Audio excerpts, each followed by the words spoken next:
Coming up on today's Locked On Senators, Ottawa wraps up its 5-game homestand with a crucial divisional matchup against the struggling Buffalo Sabres.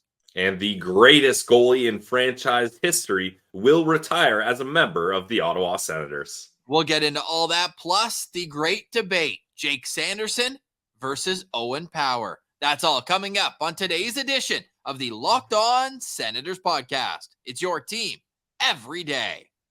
You're Locked On Senators, your daily podcast on the Ottawa Senators. Part of the Locked On Podcast Network. Your team every day.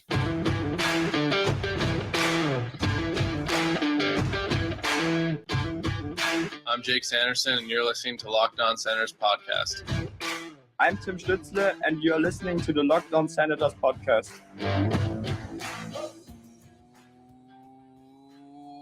Welcome inside episode 901 of the Locked On Senators podcast. I'm Ross Levitan on the outskirts of enemy territory in Winnipeg, Manitoba, alongside Brandon Piller up in the Blue Mountains. You can follow Locked On Senators on social media at Sens Central on Twitter, lockedon.senators on Instagram. The show is free and available on all podcast platforms, including on YouTube, where a like, a subscription, and a comment go a long way to helping the show grow. Today's episode is brought to you by Game Time. Download the Game Time app, create an account, and use code LOCKEDONNHL for $20 off your first ticket purchase. That is at the Game Time app. Today is Tuesday, October 24th, and Pilsy, is this another must-win game? This is another must-win game for the Ottawa Senators. And look, maybe people are saying, all right, guys, we're on game, 6 of the year, and you've labeled 3 games as must-wins. But hey, the Senators got to win a lot of games to start the season. The home opener, obviously, is an automatic must-win. Game up against the Red Wings, that was a must-win. Didn't work out. So now let's get back on track with a must-win game up against the Sabres. I mean, they're already facing a third divisional opponent. Yeah. And it's game 6, right? So you need to have a winning record against your own division. And when you multiply that with the fact, 4-2 looks a heck of a lot better than 3-3, but they also have a chance to put the Sabres down another notch. There was only one game in the NHL last night, but it was the Buffalo Sabres losing to the Montreal Canadiens. So the Sabres, talk about stumbling out of the gate. The Sabres are 2-4. So if they can continue to hand the Sabres another loss, This is one of those 4-point games, like the analysts like to say, right? Where there's a huge swing divisionally here. You're wrapping up a homestand where, Saturday did not go the way the team wanted to, but you can really still look back at it and say, hey, we went 4-1 on this if they're able to pull it out tonight. And then nobody's complaining about that going into the 2 road games to wrap up this week on Long Island and then at Pittsburgh on Saturday. Yeah, and Ross, this is a Sabres team that's packed with lots of young talent. And looking at their injuries right now, no Jack Quinn, no Matthew Savoy, no Devin Levi, and no Zach Benson in this game. Like, those are 4 players that have a lot of skill and could be a big impact on the game. So just like the games up against Tampa Bay, you got to take advantage when top guys are injured. Not that those are their top guys, but those are certainly some talented players there. We will not apologize. Nope. But what we will say is this is a game day that's a bit bigger than just the game itself. Craig Anderson has signed his 1-day contract. We'll get into some quotes from him at the end of today's show. And our friend Ian Mendez put out maybe the wildest Craig Anderson stats. So we'll hit you with that at the end of today's show. We're also going to get into the Sanderson versus Power debate. I can already see Sabres fans tuning in. Hello. I can see you guys tuning in, being upset about that even being a conversation. The first overall pick in 2021 against the 5th overall pick in 2020. But there's some great parallels between the two that we'll get to a little later on. But Pilsy, if this is such a must-win game, how are they going to do it? What's your key to victory for the Ottawa Senators today? Well, I feel like I've been a bit of a broken record with my keys to victories, a lot of them relying on special teams and penalties. But, I mean, in my defense, special teams and penalties did play a big role in that Detroit game. So that ended up being a big part of why they did not win that game. So now I'm flipping the script on this one, Ross. I'm flipping the switch, if you will, because I'm going to be focusing on even strength 5-on-5 games. The Sabres have a power play that's clicking under 10%. So that power play is not working out for them, although they did score one on the power play last night. It was their only goal on 37 shots against the Habs. But the flip side of that is their penalty kill is rock solid, 90.9% penalty kill. So I don't think that the special teams are going to impact this game quite like they've done in the past. So you got to beat this team 5-on-5, something that the Ottawa Senators haven't really done a great job of in the past. No, it really hasn't been a strength for them. But for me, it's less is more against Ukko-Pekka Luukkonen, who's going to get his first start of the season. You mentioned Devin Levi is injured. Eric Comrie was very solid in his first start. Played decent last night against the Montreal Canadiens. So now they're going to get Ukko-Pekka Luukkonen. And I was looking at his stats from last year, and one jumped right off the page. When Ukko-Pekka Luukkonen, all-time name, by the way, faces 40-plus shots, he was 5-0 with a .929 save percentage. He only allowed, one goal, like just over a goal and a half per game. But when he faces less than 30 shots in 10 games, he has an .838 save percentage. So it's almost like, hey, don't let this guy feel the puck. Don't take perimeter shots. Don't let him, get into a rhythm. Make sure that the first few chances are quality. Knock this guy off his game and then just pepper him from there. Yeah, I think that's a good call, Ross. And the Ottawa Senators are averaging 33 shots per game. So that's right around the line. You want to get a little under. So Pekka Luukkonen isn't quite as hot. But this is, and Red Wings fans, credit to them, they did point this out. Sure, the Senators outshot the Red Wings by a lot, but a lot of them were perimeter shots, and that allowed Ville Husso to get into the game, as opposed to Korpisalo not getting into the game and then getting beaten when the Red Wings did get prime opportunities. So maybe that's something the Ottawa Senators need to take a look at here. Is, sure, shots on goal are great, but let's try to capitalize and get into the high danger areas, especially with all the talented snipers this team has. Sens win the high danger chances battle tonight. They probably win the game. And then finally, we have don't let outside factors impact a quality start. The Sens have been great at home, including on Saturday, at starting the game. The first periods on this homestand have been incredible. They've scored first in all 4 games. That in itself is pretty impressive. Now you go even further and you look at tonight, 6:45 start. It's that NHL pilot test, we'll call it, where they're having all 16 games tonight, 32 teams in action. Everybody starts 15 minutes apart. So it'll Frozen Frenzy. The Frozen Frenzy, of course, not available in Canada. They're going to do like a Red Zone channel on ESPN. I'll be curious to see what the numbers are for that, but it's just a hockey fan's dream. Although there's no divisional rivalries. It's like, other than this game. This is like the only one. But outside of it, they just kind of threw it together. But whatever, we'll see. 6:45 start, though, and you have the ceremony beforehand that starts at 6:30. The Senators have had a couple ceremonies already this year, and it hasn't impacted their starts. But with the time a little in front, I just want to see them stick to their game plan early, get on the forecheck, and get the first goal of the game. Well, Ross, and maybe you can correct me if I'm wrong, but wouldn't the last ceremony type game the Sens have at home be the Chris Neil retirement game? Well, they had the ceremony before the home opener. Then they had Michael Andlauer drop the puck in the second game or the first game, and then they had the guys whose numbers are retired the second game, right? So they've fair. Okay. It wasn't a full ceremony. I get what you're saying. And tonight I'm curious to see if Craig Anderson is just dropping the puck or if he's going to actually have like a speech on the ice. I'm not sure just how they're going to do it. But if it is just a ceremonial face-off, then they've had a couple of those already this season. Yep. So we'll see, because the ceremonies are interesting. Sometimes they can spark a team because you're like, hey, Andy's here. He retired as a Senator. Let's play our hearts out for him. Let's get a big win here on an emotional night. Or it can make you a little sleepy. You've got all your equipment on. These players are creatures of habit. Their body clock knows, okay, warm-up's done. There's this much time to puck drop. There's this much time till I got to get all cylinders firing here. So if you delay that on them, that could delay them having a hot start. So that could have an impact on this game. And this is one of those rare cases, Ross, where the ceremony is has emotional attachments to both teams. I mean, Craig Anderson was loved as a Senator or a Sabre, and he now works for the Buffalo Sabres. So he's got attachments to both sides here.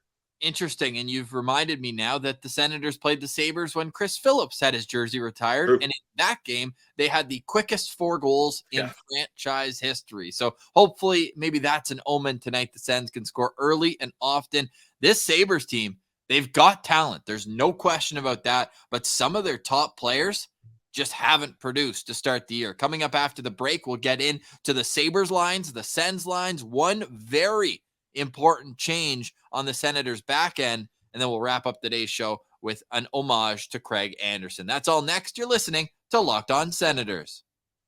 Today's episode is brought to you by one of our local sponsors that I'm super stoked about. It's Mary J's, a locally owned cannabis dispensary in the Ottawa area. Mary J's started off humble beginnings, 3 best friends making a life-changing decision and opening their first store in Kingston. These guys even slept on air mattresses on the floor of their sales room to make ends meet, and it paid off through hard work and dedication. They now have 4 stores in Ottawa and a store in Cobourg. For all our Ottawa listeners, the locations are in Riverside South, Orleans, Greeley, and Russell. Guys, Mary J's offers the absolute best and newest products in the market, with many new additions to the menu every single week.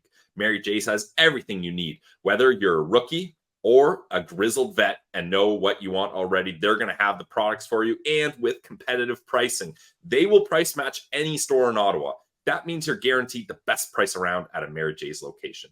Mary J's offers the best customer service by having the friendliest bud tenders around who are always ready to have an assist and help you out. One of the owners, Dashi, is a die-hard Sens fan. His favorite number is 18, not for Tim Stützle, but for Marian Hossa. That's how long he's been a die-hard fan for. So go to one of the stores, say what up to Dashi, get the scoop on all their latest products, and talk some Sens. Check it out, guys. Mary J's Dispensary. Today's episode is also brought to you by our friends at Game Time. Download the Game Time app and use code LOCKEDONNHL for $20 off your first ticket purchase. Buying tickets to your favorite events should not be stressful. At Game Time, you can get a fast and easy way to get tickets for all the sports, music, comedy, and theater near you. Killer deals, last-minute tickets, and their best price guarantee. You can stop stressing over the tickets and get hyped for the fun you'll have at the event. Don't worry about planning months in advance. The Game Time app has deals on tickets right up to the day of.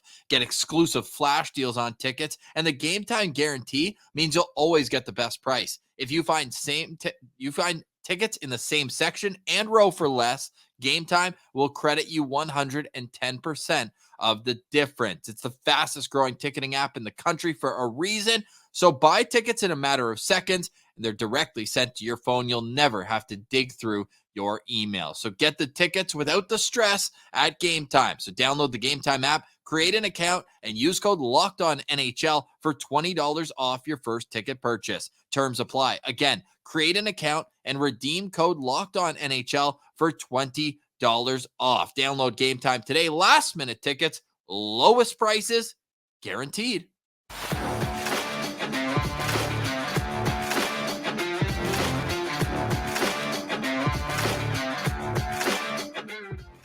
All right, game day for the Ottawa Senators taking on the Buffalo Sabres, a divisional matchup. The Senators sitting at 3-2 through 5 games. The Sabres have played 6, but only have 2 wins. They are 2-4-0, and I know it's a little early to be looking at the standings, but the Sabres are at the very bottom of the Atlantic. I should have asked you that as a trivia question. Hey, what do the Sabres and the Titanic have in common? Bottom of the Atlantic. I like that. You like that, eh? Nice. That's good. That's good. I like it. All right. Well, let's start with the Ottawa Senators. The title said it all. DJ Smith has shuffled up the D pairs. No Artem Zub still. Jacob Bernard Docker is up. But Pilsy, we have mercifully seen the end of the Jacob Chychrun, Thomas Chabot duo for now. Yeah, but Ross, that's only a bit of mercy shown to us, because maybe one of our friends in the media, Bruce Garriock, Claire Hanna, they can ask DJ Smith this question directly. Why, for the love of God, is Thomas Chabot still playing on the right side? I know maybe people are getting sick of me always harping on this, but it makes no sense to me. And it wasn't the whole reason Chikrin was acquired and they spent a decent amount of draft capital acquiring him was to have a guy that could play the right side, not move the guy that's been your top left-hand defenseman for years and make him play on his offside. Like, I don't know. I don't think I'll ever understand this, and I can't wait for it to be changed to the proper D pairs here. We'll get to the D pairs and your starting goalie tonight, but up front, things remain the same. Tim Stützle centers Brady Tkachuk and Claude Giroux. Ridley Gregg is between Matthew Joseph and Vlad Tarasenko. And Josh Norris is between Dominic Kubalik and Drake Batherson. Rourke Chartier with Parker Kelly and Mark Kastelik. We mentioned the D pairs are shifted. It's going to be Jake Sanderson playing with Thomas Chabot tonight. It's going to be Jacob Chikrin with Travis Hamonic, and then Eric Brandstrom with Jacob Bernard Docker. No surprise in goal either. Anton Forsberg will get the start, and I think he has a chance here to string a few starts together. So hopefully we see a great effort from Anton Forsberg, who has been really just brilliant this season for the Ottawa Senators in just a 2-game sample size. But Anton Forsberg has looked every bit the part of a goalie who should be playing more games, Billsy. What are you hoping to see from Anton Forsberg tonight? Yeah, I'm stoked as Forsberg as well. I'm much more confident with Forsberg right now than I am with Corpy. That's not me getting down on Corpy. It's more me elevating Forsberg here.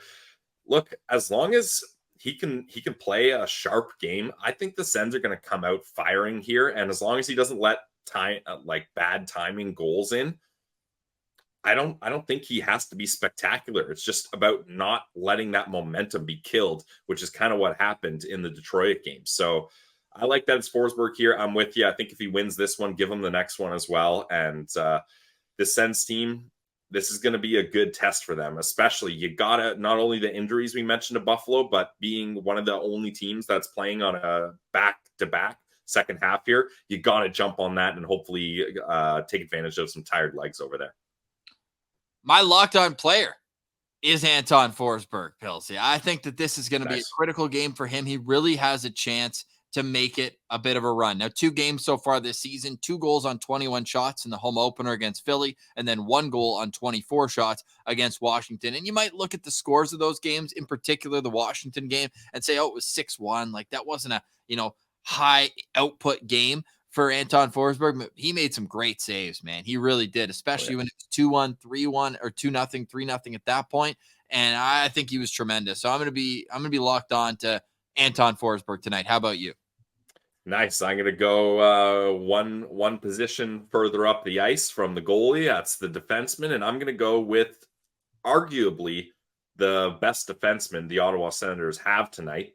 Easily, actually. Not even that much of an argument. It's got to be Jake Sanderson. I mean, this guy has played so well. Like, I've referenced it a couple times, but it bears repeating, especially with the matchup tonight. Ian Mendes' article about Jake Sanderson learning and watching film on Rasmus Dahlin and Cale Makar and how they're able to contribute offensively has clearly paid off, Ross. I mean, in last season, Jake Sanderson had 4 goals the entire season.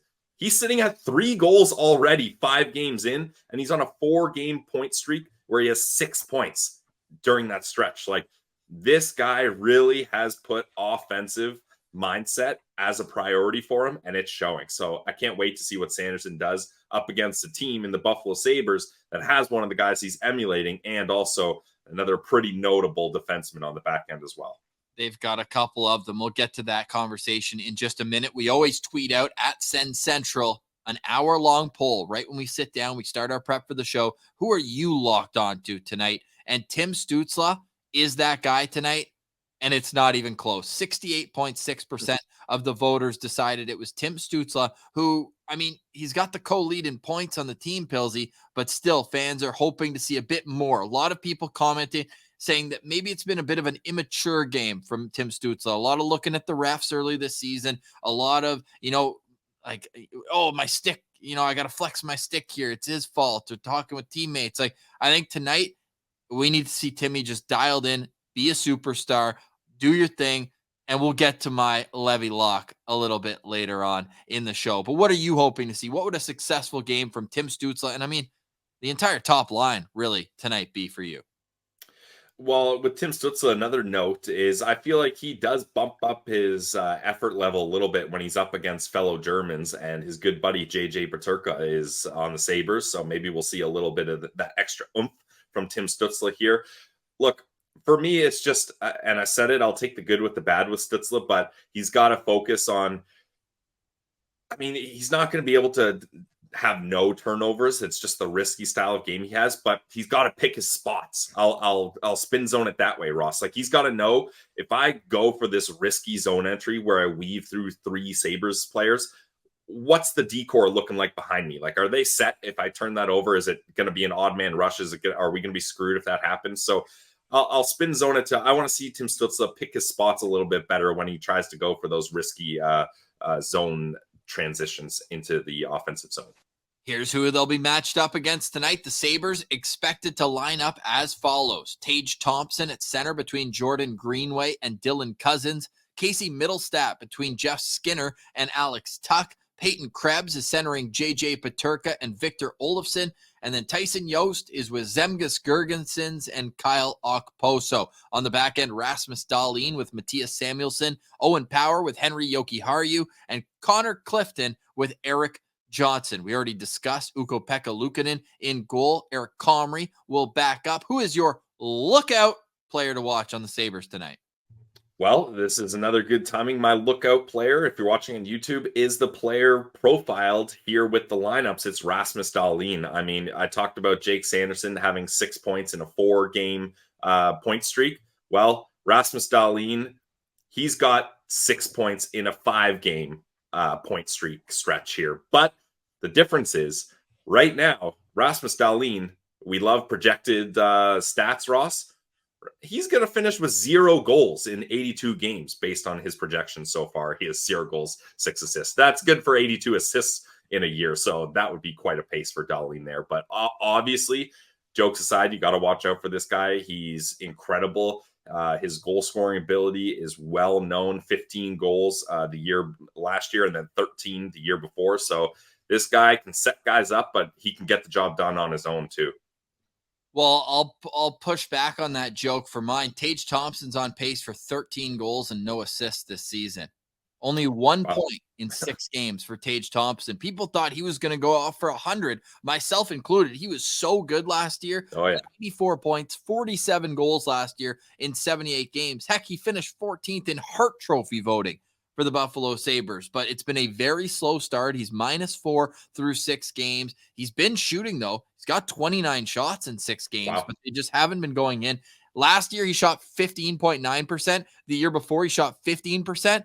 Now he's shooting 3. So, I mean, at some point, that number's got to go up. We just got to hope it's not tonight. So, Tage Thompson, 6'6" centerman. He can weave through. He almost looks like a modern-day Mario Lemieux, the way he, grooves through. And obviously, that's a huge, very high bar to set in terms of production. But just like the prototype of the big size and soft hands that he's got an amazing shot. So, I'll be looking out for Tage Thompson tonight. Neither of us picked Owen Power, but the conversation coming up next will be Owen Power and Jake Sanderson, and then we'll wrap up with some news and notes from today's media availability, where Craig Anderson put on a Senators jersey for a final time. That's all coming up next. You're listening to Locked On Senators.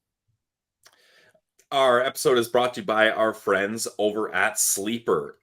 My God, I couldn't pick a better night to advertise for daily fantasy hockey. 16 games, all 32 teams playing. It's the Frozen Frenzy. There's no better time to get in on daily fantasy. And for our listeners in the States, you can do that on the Sleeper app. If you want to win 100 times your money, then check out the Sleeper app.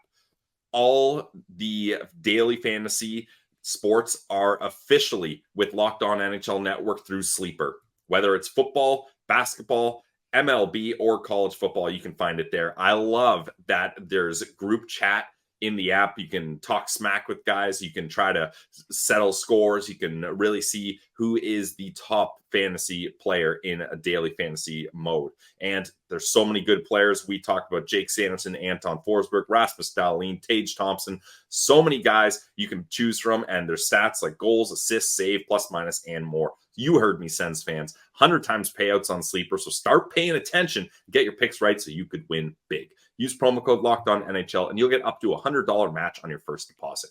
Terms and conditions apply. That's LOCKEDONNHL. See Sleeper's terms of use for details. Available in the U.S. only for now. Today's episode is also brought to you by the FanDuel Sportsbook. It's the official sportsbook of Locked On. You can make every moment more by visiting FanDuel.com/Locked On. Now, FanDuel is also available to you for everything you need. You can snap into action for the NFL season, NHL, MLB. The World Series is just about set. We've got a Game 7 tonight in the NLCS. And right now, new customers in the U.S. get $200 in bonus bets guaranteed when you place a $5 bet. That's $200 in bonus bets, win or lose. So if you've been thinking about joining FanDuel, no better time than now. The app is so easy to use. There's a wide range of betting options, including spreads, player props, over-unders, and more. Visit FanDuel.com/LockedOn to kick off the NFL season and get rolling with Senators hockey on a huge night in the National Hockey League. That's FanDuel.com/LockedOn. Make every moment more by visiting FanDuel.com/LockedOn.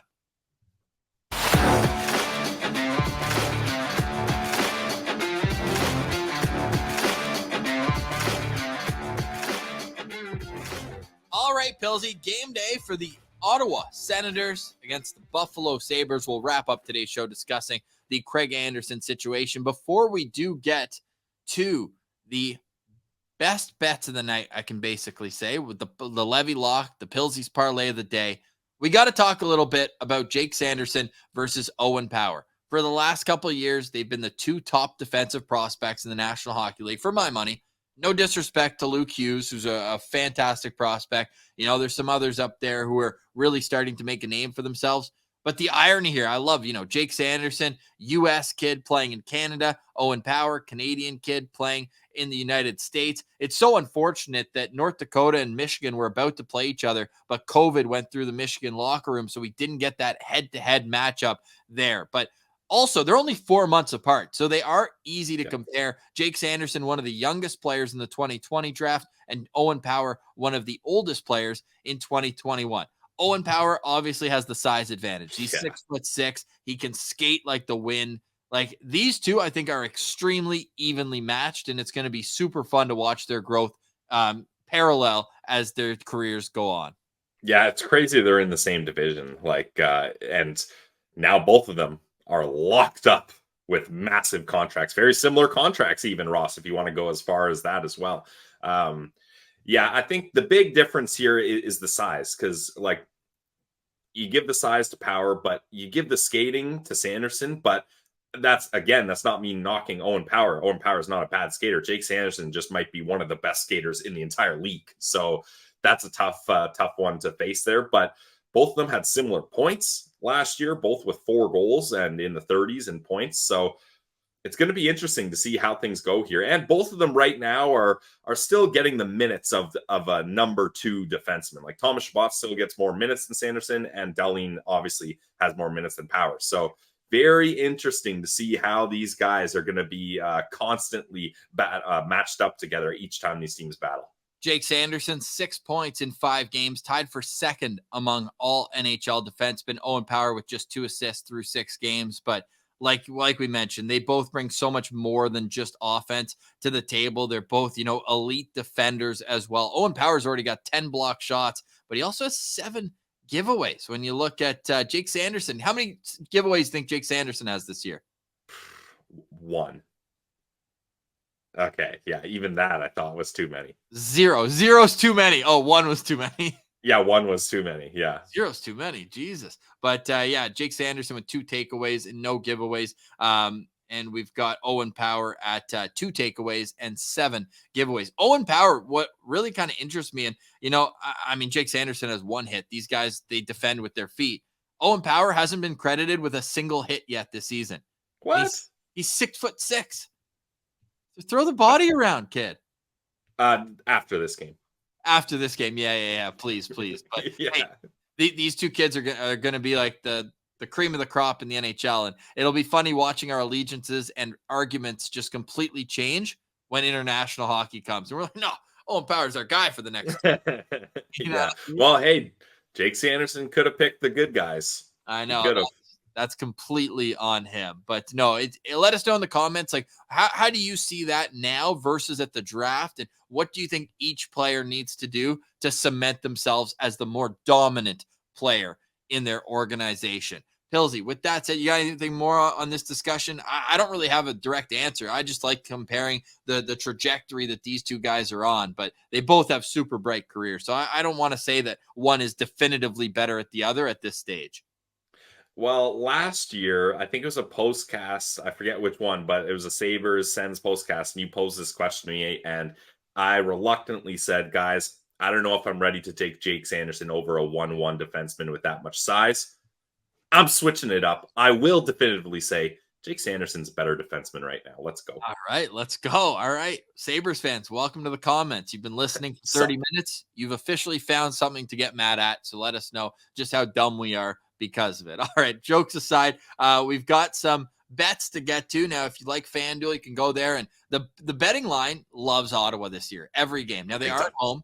They're minus 178 on the money line. The Sabres are plus 146. If you're not a gambler per se, that means that you'd have to risk $178 to win 100 if you're just betting on Ottawa to win any different way, and you bet 100 to win 146 to bet on the Sabres. The over-under is set at 6.5. What's first here? The Levy lock. I'm 1-4, so the lock is loose. It's easy to pick, but I'm picking Tim Stützle tonight to have 2 or more points. I think this is a huge game for Tim Stützle. The citizens agree, as per the poll, that they're going to be locked onto him. I think this would be the perfect superstar type game, right? You're going up against a struggling centerman if they do match up him and Tage Thompson, a guy who hasn't been able to get on the board. Go head to head, win the home game, plus 200, risk 5, win 10, and get your 5 back. I'm locked on for a Tim Stützle 2+ point night. Love it. Timmy, 2 points. Now let's get to Pilsy's parlay of the day. My record is 2-3, but I eventually, Ross, once I got time, and I'm not a math guy, I'm going to start adding up the total funds of this, because with the parlay game, it's all about how much money you're up, not necessarily your record, but that's for another time. I'm taking the Sens money line, so Sens win in any way, shape, or form. That's going to hit. I'm taking the Sens scoring over 3.5 goals. Now, you might think 3.5 goals, what the hell's that? That means they have to score 4 goals. You can't score a half goal. So 3 doesn't get it done, 4 gets it done. Then Brady, I think he's going to come out. He's going to be getting pucks on net, especially if they get some power play opportunities. So Brady, 4+ shots on goal. That's at plus 189. Check it out, Pilsy's parlay of the day at, of course, the only sportsbook we use on Locked On Senators. It's FanDuel. FanDuel. I love it. All right. So I need to make up for Saturday. Saturday was tough. Same. Yeah. Very, very tough. All right. Now let's get to our conversation about the greatest goalie in Ottawa Senators history, Craig Anderson. And I mean, we've discussed him in April when he played his last game. We discussed him over the summer when we had our best goalie mass, among other things, in the Ring of Honor. And then on Thursday and Friday, when we found out through Darren Dreger that they were going to honor Craig Anderson tonight when the Buffalo Sabres come to town. Now, how do you deal when there's already so much discussed? You got to find different angles. And our friend Ian Mendez pulled up maybe the most impressive Craig Anderson stat of all time. And if you look at it, he's among the all-time leaders in best playoff save percentage in National Hockey League history. And if you break it down series by series, like, we don't have to just yell off all the numbers. People on YouTube can check it out. But basically, he had 3 series, Pills. This is how I'll start this conversation. Okay. He had 3 series that the Senators lost where his save percentage was .933 or better for the whole series. The crazy one is that 2015 one, though. I mean, a .972 save percentage and you go 2-2. Come on, what's he got to do? Score all the goals too? Jeez. I'm still mad about the quick whistle against Carey Price in Game 6. We all are, Ross. We all are. And it was Pajot too, the Habs killer. Like that game should still be going on. But if you look We're still protesting it, for the record. We're still in protest on that. That to me, and I know you brought up the Edmonton game. That's what Craig Anderson brought up this morning as his favorite moment with the Ottawa Senators when he came back after being away from the team to support his wife, Nicole, who was going through cancer treatment. And he came back and got a shutout in his first game. That's hockey god stuff right there. Big time. But to me, when I think Craig Anderson, I think playoffs. I think the bigger the game, the better he played, and the confidence that he gave the fans, knowing that like there could be a turnover in tight, and he was just going to go one knee down, skate up, boom, big glove save. And, you know, there's been some highlight packs going around of just some of these saves and lots to find. He has double the amount of saves as any other goalie in franchise history. Double. That's so many saves. I can't even count them on, 55,000 hands. Maybe that's a stretch. But no, you look at like the style he played too, just being like that old school hybrid guy. Like, I think that his game, people will appreciate it more and more the longer he's out of the league. Like if you put on a Craig Anderson highlight reel 10 years from now, people will be like, what? Like, how did he stop the puck like that? It's truly remarkable and a great and well-deserved honor for Craig Anderson to be able to retire an Ottawa Senator. Pilsy, he even said it himself. He said, I didn't announce my retirement at the end of last season because I wanted to be a Senator again. Love that. That's it makes me emotional because he really is the greatest goalie in Senators franchise history, and it ain't even close. No, it's really not. And the thing with Andy is he's so entertaining too, because like you mentioned, that old school style. There used to be a time where goalies' focus was them stopping the puck, as opposed to now where the focus is having the puck hit you. And it's certainly a much more entertaining game. I mean, you look at me, my favorite player was Dominic Hasek. He was not a guy that was trying to have the puck hit him. He was trying to do whatever it takes to stop it. And Andy was a similar guy. So definitely that's a dying breed. And we're going to miss watching guys like that for sure. The quote we have up on the board here, Pilsy, it means the world to myself and my family to be a part of this. There's a lot of emotion involved. And we were so robbed of not getting to see him rock that 2D jersey. Yeah. Really unfortunate. I mean, he rocked some good ones, though. One of my other favorite memories of Craig Anderson was him getting a shutout in the outdoor game at Lansdowne. All those Habs fans came. They froze their tails off. Their beer was frozen by the time they got to their seat, and they got to see the Craig Anderson show. No goals for the Habs. You got to watch Craig Anderson do his thing. 2-0 in outdoor games as well. I was lucky enough to be at both of those, the other one being in Vancouver, and just endeared himself to the city, went through some tough times off the ice. Everyone was there for him, went through some injuries. That frozen chicken incident lives in infamy in Senators history. Farm to fork, delivery.ca, individual vacuum sealed, wouldn't be an issue. Get those things thought out, but it just feels right to see him back with the Ottawa Senators. So really happy for him. Yeah, it really does. And I don't think, especially with kind of a change in the landscape of ownership in Ottawa, I don't think there was any doubt that he was going to come back eventually. So great to see. As a hashtag goalie friendly show, we absolutely love it. The question has to be asked. We don't have to spend too much time on this because I feel like that's where our first angle was last April. Like, more and more, I'm saying Ring of Honor. Like, let's just keep it the Ring of Honor. Let's probably keep the next retired jersey to either 7 one day, maybe. Or I think let's put it this way. I would retire Erik Karlsson's number before Craig Anderson's. Oh, that's so tough, but it's hard. Yeah, it's hard to argue. It's hard to argue, but it's close enough that it's worth the debate. That's the thing. So yeah, I'm with you. Ring of Honor. It's a slippery slope with the jersey retirements, and you wanna keep that nice and clean. So yeah, I'm down for Ring of Honor for sure. I'm putting out a poll on Twitter at Sens Central right now. If you had to retire one of these 2 jersey numbers, who would get the honor first? But this is such a recency bias. One of them, what do you mean? Just sign. One of them is signing a 1-day contract to retire as an Ottawa Senator, and the other one is wearing a Pittsburgh Penguins jersey and is going to be playing up against the Sens in a matter of days. Well, the good thing about Twitter is that usually the polls, like the people speak pretty quickly. And we'll get an answer to this as I get your final thoughts on today's show. Final thoughts for me are we talked about Craig Anderson. We talked about Jake Sanderson versus Owen Power. That's all great stuff. Good storylines. Credit to us. But we cannot get away from the fact that this is such an important win. Like we're going take all the emotions, all the storylines, all the parallels out of it.